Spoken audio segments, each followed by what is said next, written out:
आज हम रैबिट में सेंट्रल मॉडल बनाना सीखेंगे।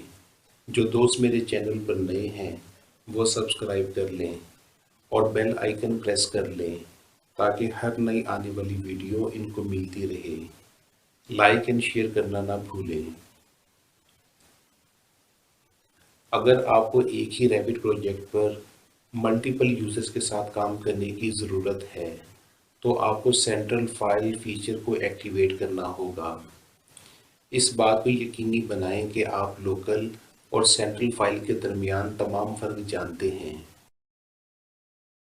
हर यूज़र एक ही प्रोजेक्ट पर बैक वक्त काम करने के लिए एक लोकल फाइल बनाता है, फिर वो चेंजेस को सेंट्रल फाइल में सिंक्रोनाइज करते हैं, जो लोकल सर्वर या क्लाउड पर वाक़ई है।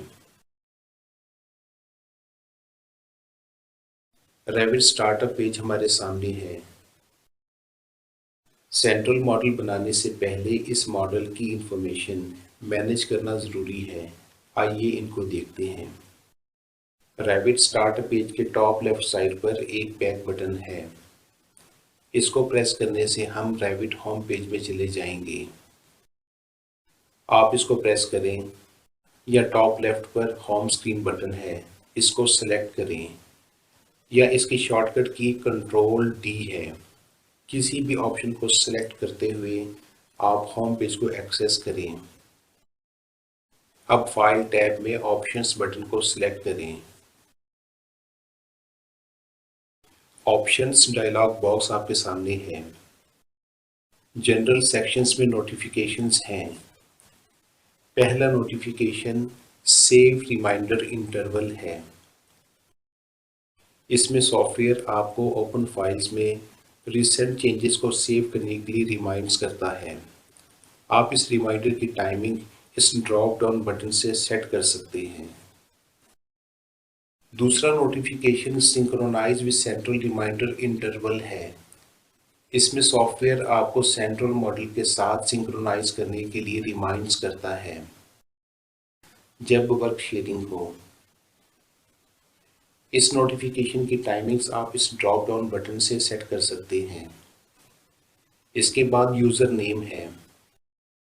पहली बार जब रैबिट किसी वर्कस्टेशन पर चलाया जाता है तो ये विंडोज़ लॉग इन नेम को बतौर डिफ़ॉल्ट यूज़र नेम इस्तेमाल करता है। आप यूज़र नेम को सेव और चेंज कर सकते हैं। इसी वर्कस्टेशन पर आने वाले सेशंस में rabbit default saved user name पर हो जाता है, ना कि विंडोज़ लॉगिन नेम पर। अगर टीम मेंबर्स रोज़ाना एक ही वर्कस्टेशन पर मुस्तकिल तौर पर काम नहीं कर रहे हैं तो इन्हें हर सेशन के लिए यूज़र नेम को दोबारा रीसेट करना यकीनी बनाना चाहिए, क्योंकि डिफ़ॉल्ट नेम पिछले यूज़र का होगा। जब आप नेटवर्क के अंदर कोलैबोरेट करते हैं तो एडिटिंग परमिशंस यूज़र नेम के ऊपर बेस करती हैं। दो या दो से ज़्यादा एक्टिव लोकल मॉडल्स या एक लोकल मॉडल और एक सेंट्रल मॉडल एक ही यूज़र नाम के अंडर कभी भी एडिट नहीं करना चाहिए। ऐसा करने से लोकल मॉडल और सेंट्रल मॉडल इनकम्पैटिबल हो जाते हैं। जब आप क्लाउड का इस्तेमाल करते हुए कोलैबोरेट करते हैं तो आपका यूज़र नेम ही ऑटोडेस्क आईडी बन जाता है। आप ऑटोडेस्क में यहाँ से साइन इन हो सकते हैं। इसके बाद फाइल लोकेशन सेक्शन में default path for user files है। सेंट्रल मॉडल को एक्सेस करने से जो लोकल मॉडल बनता है ये उसका पाथ है। ब्राउज़ से हम इस पाथ को चेंज कर सकते हैं। अब फाइल टैब में एक नया प्रोजेक्ट क्रिएट करते हैं। अगर आपके पास प्रोजेक्ट टेम्पलेट फाइल है तो आप इसको ब्राउज़ करके यूज़ कर सकते हैं। हम आर्किटेक्चर टेम्पलेट से स्टार्ट करते हैं।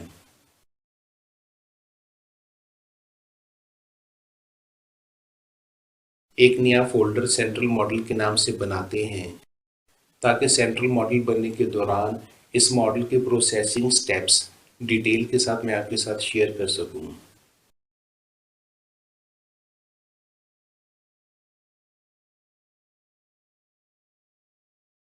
सेंट्रल मॉडल बनने के प्रोसीजर को समझने के लिए मैं सेंट्रल मॉडल का सेव्ड पाथ फोल्डर भी ले आता हूं ताकि आप अच्छी तरह समझ सकें।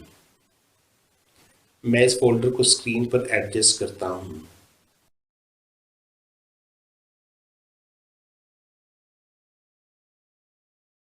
फाइन। अब आप क्विक एक्सेस टूलबार को देखें तो इसमें सेव्ड बटन इनेबल है और सिंक्रोनाइज बटन डिसेबल है। इस फाइल को सबसे पहले सेव करना है। ब्राउज करके इसी सेंट्रल मॉडल फोल्डर को एक्सेस करें और ऑप्शंस में जाएं और यहाँ पर इसके मैक्सिमम बैकअप्स न्यूमेरिकल वैल्यू से डिफाइन करें और ओके कर दें। इस फाइल का कोई भी नाम आप असाइन कर दें और सेव करें। फोल्डर में फाइल अपीयर हो जाएगी। एक दफ़ा फाइल सेव करने के बाद दोबारा सेव नहीं करनी। अगर हम इसको दोबारा सेव करेंगे तो एक और फाइल बना देगा। जितनी बार सेव करेंगे ये उतनी ही फाइल्स बनाएगा। आपने जो फाइल नेम पहली बार दिया होगा वही लेटेस्ट फाइल होगी। अब आप कोलैबोरेट टैब में जाएं और कोलैबोरेट टूल को सिलेक्ट करें। यहाँ पर आपको दो ऑप्शंस मिलते हैं। पहला option within your network है और दूसरा option collaborate using the cloud है। Collaborate within your network आपको लोकल एरिया नेटवर्क लैन में काम करने की इजाज़त देता है। मिसाल के तौर पर आप एक ऑफिस में सेंट्रल मॉडल को एक्सेस कर रहे हैं और इसी ऑफिस में दूसरे यूज़र सेम लोकेशन पर लोकल एरिया नेटवर्क को इस्तेमाल करते हुए उस मॉडल को एक्सेस करेंगे तो इसके लिए collaborate within your network इस्तेमाल होगा।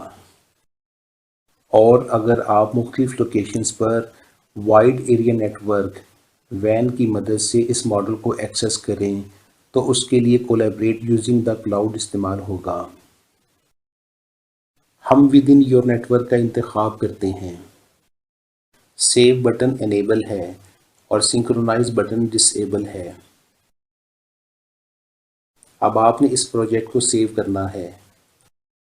Save file as central model का मैसेज डिस्प्ले होगा। यस करें। सेव बटन डिसेबल और सिंक्रोनाइज बटन इनेबल हो जाएगा और सेंट्रल मॉडल फोल्डर में इस सेंट्रल फाइल का बैकअप फोल्डर बन जाएगा। ये सेंट्रल फाइल है। अब आपने इस फाइल को क्लोज करना है और लोकल फाइल बनानी है। अब इस मॉडल को ओपन करना है। क्रिएट न्यू लोकल को चेक रहने देना है, इससे आपकी लोकल फाइल बन जाएगी। ओपन ड्रॉप डाउन बटन में ऑल को सिलेक्ट करें और मॉडल को ओपन करें।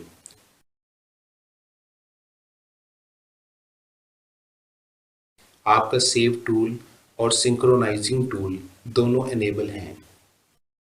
सेंट्रल मॉडल को एक्सेस करने से हमेशा लोकल फाइल बनती है।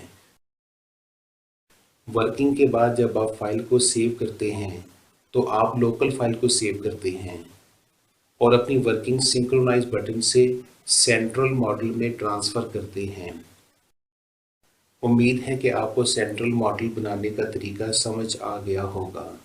मज़ीद एजुकेशनल वीडियोज़ के लिए देखते रहिए BIM टॉक्स।